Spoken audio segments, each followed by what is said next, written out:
ஆனா நேற்று முக்கியமான ஒருத்தர் அவரோட ஆலோசகரா இருந்தாரு.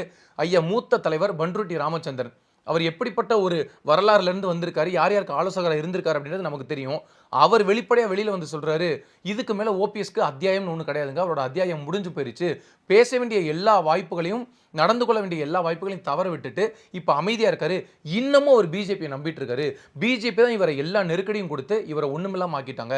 ஈரோடு கிழக்கு தேர்தல்ல போட்டியிட வர இவர வாபஸ் வாங்க சொல்லி அவர மிரட்டுனாங்க. அதனால தான் இவர் அமைதியா வந்தாரு. ராமநாதபுரத்துல போய் நின்னப்பயுமே இவருக்கு மிகப்பெரிய இன்ஸ்ட்ரக்ஷன்ஸ குடுத்தது பாஜக கட்சி தான். ஓபிஎஸ்ஸ வளர விடல. எடப்பாடி பழனிசாமி ஒருத்தரையும் நம்ம சமாளிக்க முடியல. இன்னொருத்தரையும் வளர்த்து விட்டுறக்கூடாது அப்படின்றதுனால ஓபிஎஸ்ஸ 0 ஆக்கி இன்னைக்கு உட்கார வச்சிருக்காங்க. அவர் எந்த முடிவுமே எடுக்க முடியாம இருக்காரு அப்படின்னு வெளிப்படையா சொன்னாரு. இதுக்கு மேல பன்னீர்செல்வம் யார வச்சு என்ன பண்ண போறாரு அப்படின்ற கேள்வி இருக்கு. பொதுமக்கள் எல்லாத்துக்குமே சரி, இல்ல அதிமுக தொண்டர்களுக்கு சரி, என்னதான் இருந்தாலும் நீங்க 3 முறை முதலமைச்சரா இருந்த ஒருத்தர் எப்படி நடந்துக்கணும்ன்ற அணுகுமுறை கூட தெரியாம ஏன் அரசியல் இப்படி பண்றீங்க? இப்ப சமீபத்தில சட்டமன்ற வளாகத்தில திரு பன்னீர்செல்வம் அவர்கள் முதலமைச்சர் ஸ்டாலினை சந்திச்சு 1/2 மணி நேரம் பேசியிருக்காரு.